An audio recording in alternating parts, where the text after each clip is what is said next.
ಹಾಲಿನ ಕೊಬ್ಬಿನ ಬದಲಿಗೆ ಸಸ್ಯಜನ್ಯ ಎಣ್ಣೆ ಬಳಸಿ ತಯಾರಿಸುವ ಅನ್ಲಾಗ್ ಪನ್ನೀರ್ ಅಂದರೆ ಕೃತಕ ಪನ್ನೀರನ್ನು ಪನ್ನೀರ್ ಹೆಸರಲ್ಲಿ ಮಾರಾಟ ಮಾಡುವುದು ಮತ್ತು ಆಹಾರದಲ್ಲಿ ಬಳಸುವುದನ್ನು ರಾಜ್ಯದಾದ್ಯಂತ 1 ವರ್ಷ ನಿಷೇಧಿಸಿ ಆಹಾರ ಸುರಕ್ಷತಾ ಇಲಾಖೆ ಆದೇಶಿಸಿದೆ.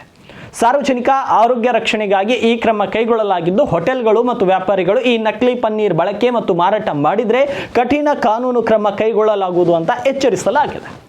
ರಾಜ್ಯದಲ್ಲಿ ಅನ್ಲಾಗ್ ಅಥವಾ ನಾನ್ ಡೈರಿ ಪನ್ನೀರನ್ನು ಪನ್ನೀರ್ ಎಂಬ ಹೆಸರಿನಲ್ಲಿ ಉತ್ಪಾದಿಸುವುದು, ಸಂಸ್ಕರಿಸುವುದು, ಪ್ಯಾಕ್ ಮಾಡುವುದು, ದಾಸ್ತಾನು ಮಾಡುವುದು, ಸಾಗಾಟ ಮಾಡುವುದು, ಸಗಟು ಮಾಡುವುದು, ಚಿಲ್ಲರೆ ಮಾರಾಟ ಮಾಡುವುದು, ಪ್ರದರ್ಶಿಸುವುದನ್ನು 1 ವರ್ಷದವರೆಗೆ ಕಟ್ಟುನಿಟ್ಟಾಗಿ ನಿಷೇಧಿಸಲಾಗಿದೆ. ಈ ಆದೇಶವು ಜಾರಿಯಾದ ದಿನದಿಂದಲೇ ರಾಜ್ಯದಾದ್ಯಂತ ಅನ್ವಯವಾಗಲಿದೆ ಅಂತ ಇಲಾಖೆಯು ಸ್ಪಷ್ಟಪಡಿಸಿದೆ. ಹಾಗಿದ್ರೆ ಬಹುತೇಕರಿಗೆ ಇದರಲ್ಲಿ ಒಂದು ಕ್ವಶನ್ ಇದೆ, ಏನಿದು ಅನ್ಲಾಗ್ ಅಥವಾ ಕೃತಕ ಪನ್ನೀರ್ ಅಂತ.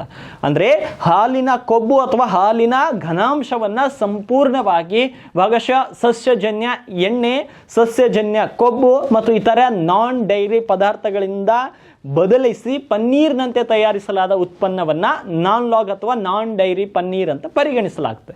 ಇಂಥ ಉತ್ಪನ್ನವನ್ನು ಪನ್ನೀರ್ ಎಂದು ಹೆಸರಿಸಿ ಮಾರಾಟ ಮಾಡಿ ಗ್ರಾಹಕರಿಗೆ ಪನ್ನೀರ್ ಎಂದು ಬಿಂಬಿಸುವಂತಿಲ್ಲ. ಈ ನಿಷೇಧವು ನಿರ್ದಿಷ್ಟ ಗುಣಮಟ್ಟದ ಮಾನದಂಡಗಳನ್ನು ಭಾರತೀಯ ಆಹಾರ ಸುರಕ್ಷತೆ ಮತ್ತು ಗುಣಮಟ್ಟ ಪ್ರಾಧಿಕಾರ ನಿಗದಿಪಡಿಸಿದ ಮತ್ತು ಪ್ರಮಾಣೀಕರಿಸಿದ ಡೈರಿ ಅನ್ಲಾಗ್ ಉತ್ಪಾದನೆಗಳಿಗೆ ಮಾತ್ರ ಅನ್ವಯಿಸುತ್ತದೆ. ಈಗಾಗಲೇ ಪ್ರತ್ಯಕ್ಷ ಮಾನದಂಡಗಳನ್ನು ಹೊಂದಿರುವ ಫ್ರೋಜನ್ ಡೆಸರ್ಟ್, ಪ್ರೊಸೆಸ್ಡ್ ಚೀಸ್ ಮತ್ತು ಮಿಕ್ಸ್ಡ್ ಫ್ಯಾಟ್ ಸ್ಪಿರಿಡ್ ಮುಂತಾದ ಪ್ರಮಾಣೀಕೃತ ಆಹಾರ ಉತ್ಪನ್ನಗಳಿಗೆ ಈ ಆದೇಶ ಅನ್ವಯಿಸುವುದಿಲ್ಲ ಎಂದು ಆಹಾರ ಸುರಕ್ಷತಾ ಇಲಾಖೆ ಸ್ಪಷ್ಟಪಡಿಸಿದೆ.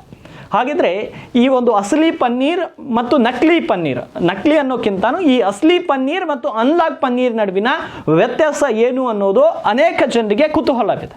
ಹಾಗಿದ್ರೆ ಅಸಲಿ ಪನ್ನೀರ್ ಯಾವುದರಿಂದ ತಯಾರಿಸಲಾಗುತ್ತದೋ, ಇನ್ನು ಅನ್ಲಾಗ್ ಪನ್ನೀರ್ ಅಂದರೆ ಕೃತಕ ಪನ್ನೀರ್ ಯಾವುದರಿಂದ ತಯಾರು ಮಾಡಲಾಗುತ್ತದೋ ಎಂಬುದನ್ನು ನೋಡೋದಾದರೆ, ಆಹಾರ ಸುರಕ್ಷತಾ ನಿಯಮಾವಳಿ ಪ್ರಕಾರ ಪನ್ನೀರ್ ಎಂಬುದು ಕೇವಲ ಹಾಲಿನಿಂದ ಮಾತ್ರ ತಯಾರಾಗುವ ಶುದ್ಧ ಉತ್ಪನ್ನವಾಗಿದೆ.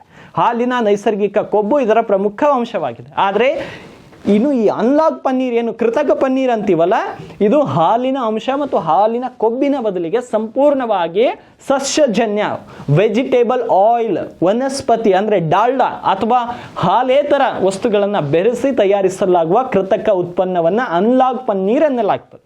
ಇದನ್ನು ಪನ್ನೀರ್ ಎಂದು ಗ್ರಾಹಕರಿಗೆ ಬಿಂಬಿಸಿ ಮಾರಾಟ ಮಾಡುವುದು ಇನ್ನು ಮುಂದೆ ರಾಜ್ಯದಲ್ಲಿ 1 ವರ್ಷದ ಮಟ್ಟಿಗೆ ಕಾನೂನು ಬಾಹಿರ. ಈ ಒಂದು ಇನ್ಫಾರ್ಮೇಟಿವ್ ವಿಡಿಯೋ ನಿಮಗಿಷ್ಟವಾಗಿದ್ದರೆ, ನಿಮಗೆ ಈ ಒಂದು ಕಂಟೆಂಟ್ ಇಷ್ಟವಾಗ್ತಾ ಇದ್ರೆ ನಿಮ್ಮವರಿಗೆ ಶೇರ್ ಮಾಡಿ ಮತ್ತು ಚಾನಲ್ಗೆ ಸಬ್ಸ್ಕ್ರೈಬ್ ಮಾಡ್ಕೊಳ್ಳೋದನ್ನು ಮರಿಬೇಡಿ.